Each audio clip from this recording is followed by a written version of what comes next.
Your source for all things Texas Tech. This is the Ask Level podcast from Double T 97.3. Hey, what's going on? Welcome into another episode of the Ask Level podcast, episode numero 44. Getting on up there. Chris Level and myself, Chois Woodman, joining you after a busy week in the world of college athletics. Level, what's happening, man? A lot. That's putting it yeah, obviously by the time you're listening to this, a lot has gone on and changed the college athletics landscape. Essentially in a span of, I guess technically when you boil it down, in a span of about 6 hours, when official announcements were made, that there essentially was no more Power 5 anymore. There's only a Power 4, and the Big 12's, kind of face changes dramatically, and Texas Tech is now in a giant 16-team league, just like that, which is kind of the way a lot of this pointed, but you just weren't sure, but as we all saw, you just weren't sure what was ultimately going to happen. And I think that obviously the Pac-12 with their media rights deal, that was the first domino or lack thereof that needed to kind of happen and fall. And then once everybody got familiar with what that was, or in this case wasn't, then things would change. And, I don't know what to think if you're SMU or San Diego State or UConn or Gonzaga, or anything like that, because I think they were kind of, I don't know, maybe potentially hoping that that there was a spot for them at the table. But the way this thing is structured now, it doesn't appear so, at least yet. Yeah, it's just the timeline of everything was pretty wild. First, obviously, kind of going back through it, Colorado makes the first move a couple of Fridays ago or Thursday, and then gets announced on a Friday. They didn't even need to see the media deal because apparently they knew what was coming. Then about a full week later, we get all the news of the meeting of the Pac-12. The deal itself was not any better than what had been rumored. Then Arizona Board of Regents meets. Sounds like on Thursday night that they're going to be a Big 12 member, and then for an hour or an hour and a half there, someone in the Washington and Oregon camps leak to the media, oh, hey, wait up, we might go to the Pac-12, or we might go ahead and sorry. Well, they initially they say, might stay put. Stay put. I said that wrong, but we may stay put, and then that all dissipates. And apparently Washington and Oregon played themselves into a better deal with the Big Ten, and just a wild 24 hours or so there and Thursday and Friday. And ultimately, and it ends up with no more Pac-12 and a lot more Big 12 schools to familiarize ourselves with. And this is all going down in 2024 too. So immediately. Yeah. Because this is really the first time, I think, that in some of these instances, there was really not much. You didn't have to pay an exit fee. Yeah. You didn't have to really do anything along those lines. You didn't have to attempt to break a grant of rights because there wasn't one. And I think Colorado's leadership really kind of told you what was coming with the Pac-12 based on, whenever they finally did announce, say, we're going to the Big 12, and then they kind of come out and have this press conference a week ago or so.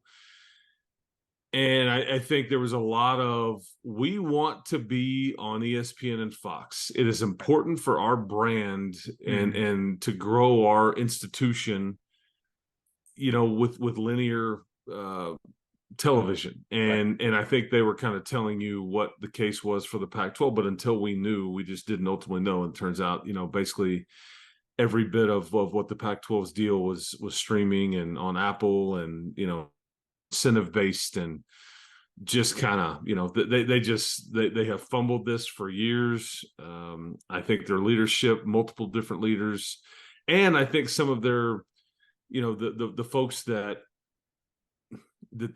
commissioner, whether it be Larry Scott or George Kliavkov, report to, just kind of fumbled it and were short-sighted. But it ultimately cost them. Here we sit. But whenever you look at the hand that Brett Yormark was dealt when he took over, it's just it's hard to envision any other scenario to where he could have done any better. Yeah. Realistically, Yeah. I think, you could have said, well, maybe he could have made Texas and Oklahoma stay and gotten Nebraska back and all that stuff. Well, none of that's realistic. But realistically, he again, with the hand that he was dealt, because I don't think this league is as good as it would have been had Oklahoma and Texas stayed, and then you can go on with Nebraska and Missouri and and A&M and on and on. It's not like the old Big 12, which was really probably the best league for Texas Tech. But considering what you had to work with and considering the landscape you were playing in, I think that the Big 12 was a huge winner, in all of this. And I think that travel was a big winner in all of this. I mean, you are, it all fits together fairly nicely. I think, Brett Yormark kind of got his, I don't want to say national, but I think that you can now play games with the addition of the Arizona schools in Colorado and Utah. You can theoretically fill up inventory from 11 a.m. to a Saturday until 9 p.m. at night, or you can play on a Thursday or Friday, whatever you want to do. But you can legitimately have start times that really fill up, all kinds of TV windows, and that's what the ESPN and Foxes want. And as we know, those late night windows are valuable. Yep. So anyway, I was. And I don't want to come off, and I don't know how you felt, Choice, but I don't want to come off as like I was just like doing fist pumps or anything because it's weird, but I do think now you remain relevant. You're in a meaningful league. You're not going to be anywhere near the richest league or anything like that, but now you're relevant, and you have a seat at the table. And it wasn't just but a couple of years ago where you were just hoping, please don't put me in a league with like New Mexico or Nevada or whatever, American Athletic or Mountain West kind of concoction was going to get cobbled together once potentially the Big 12 is going to fall apart. But that's not what happened. And I think you're pretty set. And now it's up to Brett Yormark to kind of grow it and make this collection of 16 schools as valuable as he can. It is kind of ironic, the turning of the tables, because we sat here a couple of years ago and the Pac-12 could have done exactly what Brett Yormark did. They could have, because there's a really decent chance if they would have asked Oklahoma State, if they would have asked Texas Tech and a couple of others to come out west and play in the Pac-12 at that time with no stability in the Big 12, you're probably getting 4 yeses there, and you're probably dissolving the Big 12 as we know it at that point. Instead, 2 years later, it's flipped on its head. The Big 12 does that along with the help of the Big 10. And then there's no more Pac-12. So it's weird because I've seen a lot of negative comments, and I want to get your take too, in terms of just how this isn't necessarily good for college athletics. Everybody's chasing the almighty dollar.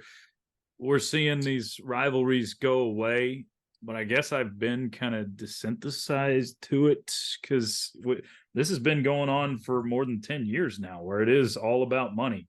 When you saw that first wave back in 2012 where the Big 12 schools left, it's no different than then. The difference is geography has kind of gone out the window. And like you said, the Big 12 has 4 different time zones represented, which is crazy. But how do you feel about that? Is it sad? Is it kind of like a sad day for you to see all these rivalries continue to go away, or is it just par for the course of what it's been? Yeah, I do think I do think there's a sentimentality to it for sure. I do think that there's some things that have changed that won't be for the best from the fans' standpoint. I don't like it as a fan that Tech won't play certain schools anymore. I think that's kind of what was fun about this deal. I think that we've been conditioned to root for revenue and some of these different things that really matter not to the general fan. And so I certainly get that. I hope that some rivalries can be born. Some rivalries can be, I don't know, the right word is renewed. Yeah. But there's a care factor. And you're right. I mean, there's going to be some things that people haven't thought about a lot. And then they're going to watch it kind of play out and go, well, this isn't ideal, or this sucks. Because you're kind of on the cusp of, college football being kind of this NFL model. Yeah. The college athletics from a football standpoint was always very regional. It was always, you want to be able to see your team maybe play an occasional road game, and you mix it up with opposing fan bases. I mean, I don't know about you, but I don't think any of us know any of Utah grads or Arizona State grads or Colorado grads or anything like that. We know plenty of Aggies and Longhorns and things of that sort. And so, and I mean, you're already kind of seeing it, because I do think, when you go back to the Big Ten, they're the ones that ultimately kind of, whether Colorado did it or whether George Kliavkoff did it, the ultimate final nail was administered by the Big Ten, extending offers by the to Oregon and Washington. And I think there was a lot of regret there in some ways, or kind of like a lot of pause, just because look, this is not a league that needs those schools. At the end of the day, their money is not going to change. If anything, it may drop a little bit. This is asset acquisition. Mm-hmm. And now you're starting to see a lot of, we have to fly. I mean, look at the map. If you're listening to this podcast and you're in front of a computer, or when you get to, where you are, if you're listening to us in the car, whatever it may be, Google just Big Ten map now or something like that. You'll see it, and it's because I've already seen some Michigan, leadership basically saying our teams can fly commercial quicker to get to London, England, than they can to Eugene, Oregon, or Seattle, Washington. So I saw one too. UCLA's travel miles in 2024, playing in the Big Ten, because they have a road trip to Hawaii, I think, to start the season, and then they have a road trip to Rutgers. UCLA level is going to travel over 21,000 miles. 21,000 miles in 2024. I'm like, man, that's crazy. So out of comparison, I'm like, okay, I'm curious what ours is going to be like this year, because we got road trips to BYU and Wyoming and West Virginia. In comparison, this is one of the more traveled years that we'll have at Texas Tech in a while. We're only going 7,500 miles. So UCLA people are going to travel 3 times that amount. And that's going to be kind of normal. The football is not what's crazy about this. It's when you get into Wednesday night volleyball games and the basketball travel and the smaller sports is what's going to make these schedules really crazy and really difficult to navigate. But again, the money's there. They don't seem to care that much. I don't know I'm curious what the regret level will be like 5 or 10 years down the road from now. Yeah, and maybe there will come a time, I don't know if we're there yet or if it's even on the horizon, but there may come a time where, football just breaks apart and does its own thing. Sure. And then all the other sports can kind of do their own thing and get back to some of this regionality. But I mean, we're talking pie in the sky scenarios, just because we are. the TV folks have this thing locked under contract, and they own all the sports and all the rights and all the television and everything like that. And so, but yeah, I to circle back, I do see some sentimentality in the whole thing. Yep. But this is the landscape, and a lot of it does suck. I mean, a lot of it, I think, was I ultimately rooting for the demise of the Pac-12? No, but what I was rooting for was the success of the Big 12, and unfortunately, you couldn't have both. So I think that's what it took. I was ultimately rooting for the Big 12 to succeed, because we're all going to localize this and do what's best for us, per se. Yeah. And guess what? You and I are broadcasters or alumni or Mm-hmm. fans or whatever, our interest was in Texas Tech, and so I was most concerned about that. And I hate that the Pac-12 had to sink. And it really sucks if you're Yeah. Washington State or Oregon State or Cal or Stanford. But I think this was because there's now, I mean, many years ago in the 90s, people thought four conferences, and it would be kind of like super conferences type stuff. I don't know if we could call what's left super conferences per se. I think most people would say that the Big Ten and the SEC are would qualify as that. But there's 64 teams in these four leagues, and those four Pac-12 schools are just out. And Yeah. I don't really know. And then you get into big picture conversations about how the college football playoff will now be, decided. That there was 6 automatic bids, and that was the 5 Power 5 leagues, and then it was the one Group of 5 bid that was the highest ranked, and then the next 6 highest ranked teams. And so I don't know if the Big 12 is going to have a tough time getting an automatic bid to the playoff, but some of that's going to get adjusted, and the money will be adjusted. And that's going to be interesting to watch. But those are Mm-hmm. things that will now play out because of what has happened in the last, 24, 48, 72 hours. So what does happen, Level, with the name of the Pac-12? What do you predict? Do they try to The save? Pac-12? Yeah. Do you think they try to keep the name and merge with the Mountain West, or what goes on there? I'd be willing to bet that the Pac-12 in name is done. I think that when you think about the economics of this, if you have to get out of the Mountain West to join the Pac-12, there's exit fees. Whereas if you are Pac-12 schools, you can just be absorbed by the Mountain West or the American Athletic or whatever it may be. Right. And you can just join those leagues and you don't have to, do anything financially. And I do think that I don't envision, like, say, for example, Stanford joining one of those leagues. I think they'll probably pursue independence just because, and think about it in these terms.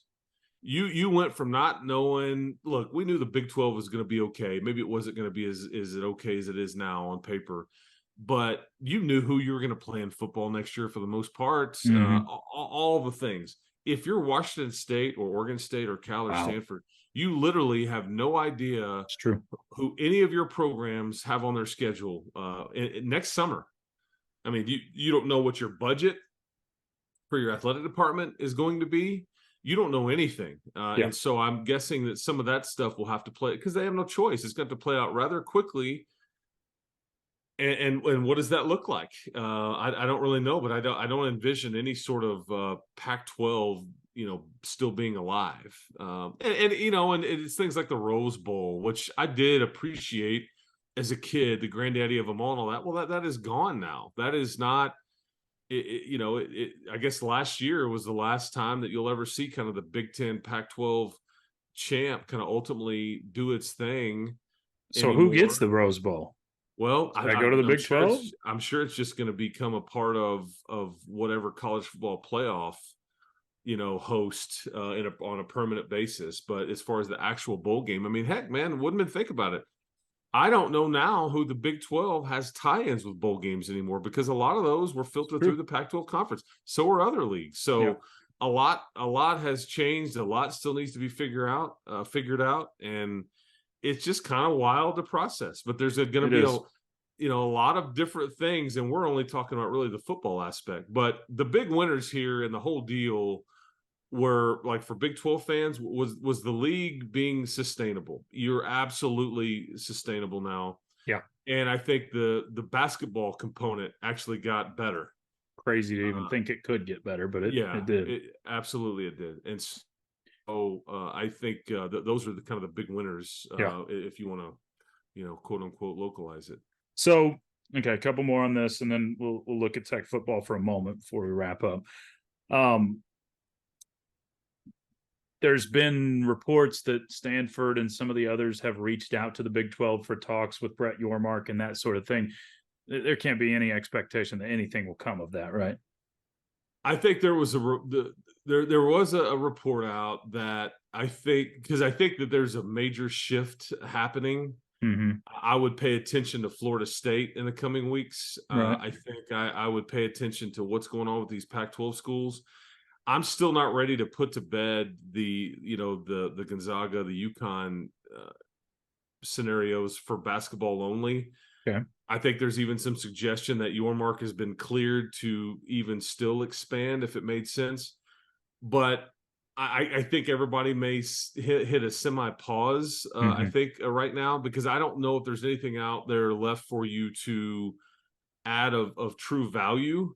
Yeah. I think if you could amend the contract and maybe the TV folks were to go, hey, if you do this, then I think that they would go, okay, do it. And that's because ultimately it's Fox that had to allow the Big Ten to add Oregon and Washington. Right. They're the ones that called the shot ultimately, not the Big Ten.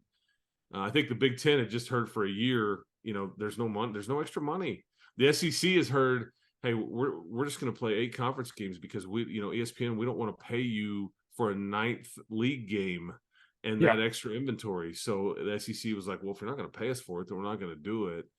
So the TV folks will ultimately call that shot. But I wouldn't totally put a lot of this to bed. I don't, however, view any one of the 4 Pac-12 schools as I don't see that. I don't envision that happening as far as the Big 12 conference goes. No, I just think they're just kind of stuck. I mean, Yeah. I don't think the Big Ten, and those are the only 2 leagues of the 4. I don't envision like the ACC doing this merger thing, which has long since been talked about. It wouldn't make any sense now for the ACC. That again, it's just they're just opposite ends of the U.S. So it sucks, man. It does. If you're one of those without a chair to sit in, because this was all a musical chairs game, and some were left without a seat. Yeah, one more local angle. I mean, it affects your immediate. I mean, your future. It's not immediate, but your future scheduling football wise, because now Oregon becomes a Big Ten opponent for next season when you travel to Eugene, and Oregon State twice on your schedule. We don't know what conference they're going to be in, but following next year, you got back-to-back years against Oregon State. So it's going to be weird to just see how everything shakes out. The bowl tie-ins, like you mentioned, but there's still so many questions left out there. But we know the basics. It seems like that's where we're at the moment. Yeah, and as I was processing everything last week before it ultimately all kind of played out, you had to think about, like, if you're the head coach at one of these Pac-12 schools and all this is being played out in the media, it would have been difficult to recruit or to hold on to recruit, because like, coach, man, what league are we going to be in? Who are we even going to play? Sure. Are my parents going to get to see me play? I don't know. And now if you're one of those 4 without, a spot, it would be extremely difficult to kind of keep things together. And Oregon State is a preseason top 15 team. Yeah. They're going to be preseason top 15 or top 20. I mean, they're expected to be very, very good.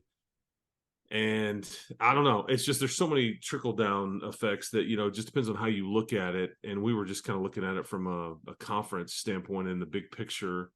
But, if you're coaching the Washington State program and you're thinking like, and if you're the marketing guy there, like, man, how are we going to sell season tickets next year? We don't even have any idea what a home schedule looks like. Yeah. And there's no built-in anything. I mean, I did appreciate Oregon and Washington both saying we're still going to play our in-state brethren. I think that I respect that. I appreciate that. I think that's the right thing to do, but not everybody has tried to do the right thing either. Yeah. Our first question from the audience comes from Leah. It says, are the Tech coaches excited about this new Big 12?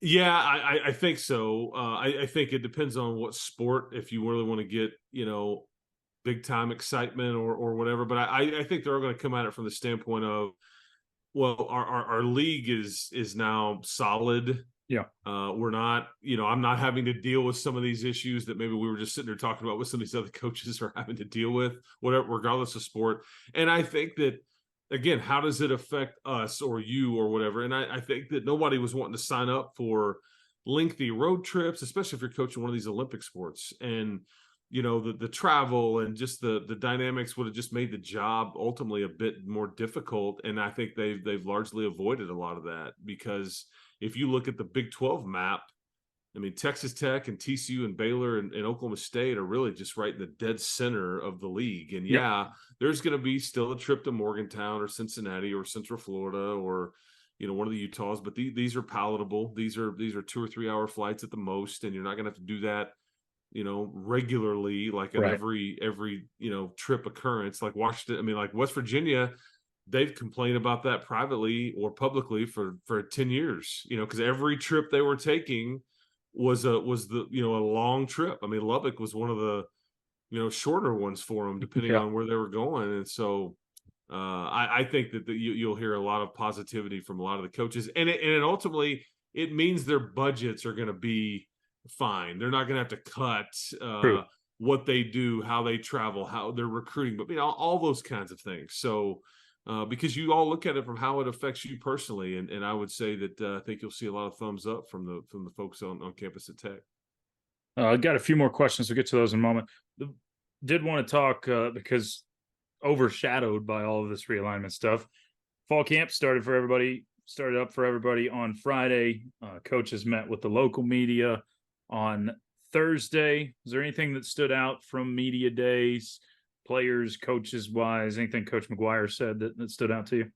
Well, I mean, a couple of bullet points. I think obviously he is willing to tell you, hey man, we're this much stronger and faster as a team. A lot of coaches will end up saying that. I think that he had a lot of data and numbers to back it up, on bench press and squats and jerk cleans. I think, is that right, Choice? Jerk cleans, I think so. You, me, and John Harris were talking about that together.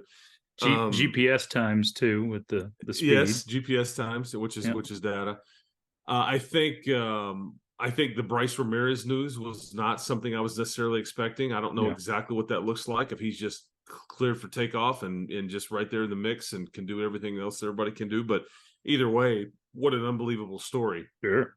Because you're I don't know, about 11 to 11 and a half months removed from when people were kind of worried, okay, is this kid even going to be able to walk anymore with this nerve damage and this and that? And then you're telling me that like he's, ready to play by the next season. I mean, kudos to the Tech, the trainers and the medical professionals that really have, and credit to Bryce Ramirez more importantly. Because, I mean, I think Joey would tell you that, hey, the loudest voices in our locker room are Tyler Shuck and Bryce Ramirez. Mm-hmm. And that is one heck of a statement when you have as many old guys on this team as they do, and guys like Bradford and Hutchings that have been around here for a long time, and guys like Rabbit and all those guys. So for Bryce Ramirez to have that much respect internally says a lot about who he is. But and then I think the main takeaway, though, was – we were under the radar last year. Whoop-de-doo. Like, expectations are high now. Get used to it. It's not changing. Like, embrace it. I wrote something on like during Big 12 Media Days. It's like, a lot of times, in that movie scene, you're in the tunnel and you see the light at the end. And you see, maybe it's like the movie The Fugitive or something a long time ago, and you turn around, and it's like you run away from the light, like, I gotta get out of here. I'm about to get run over. And it's as if Joey and his team, or he's got his team, they're running right toward that bright light, right? And basically giving it a big hug and ready for the collision. And so that's the mindset that I think he's trying to change. Yeah, they have definitely embraced the idea of the hunted and hunter type of conversation came up a little bit, and he said we're not the hunted yet, but definitely embracing high expectations. Want to he'd rather be where there are expectations than not have any at all. And it's making for what should be an exciting fall, no doubt. But they start up camp this week, and some things will shake out. Any position battles we're watching going specifically into camp for you? you really have to get into the weeds on some of this stuff, just because I don't, Joey will tell you, hey, look, we don't have any starters set, but we know that there's a lot of things that are, in dark pencil, maybe even pen. Yeah, I mean, you return 18 of 21 starters from last year, or your main starters from last year. So a lot of it is somewhat decided going into camp. Yeah. I mean, look, I'm interested in Gino Garcia at kicker. I don't think he's like worried about his spot or anything. I just want to see how he performs. I think he's, he's the kicker. I think your inside backers, we've talked about that a lot of the offseason. I think Josiah Pierre and Jacob Rodriguez are kind of the guys that will get the first shot there. Yeah. I would have thought that maybe Ty Buchanan could have made things interesting at one of the tackle spots, but he's going to be out for 2 to 4 weeks, I think. I think so. That kind of takes that off the table.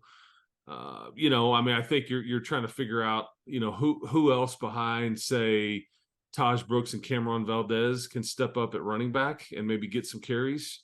I think whether that's Nehemiah Martinez, whether that is Anquan Willis, whether that is Bryson Donnell, you'll need a third ball carrier, I think, back there behind those two. I think those first two are mostly solidified. Does Dre McCray end up pushing his way into the starting lineup, if you will? Because I don't really even.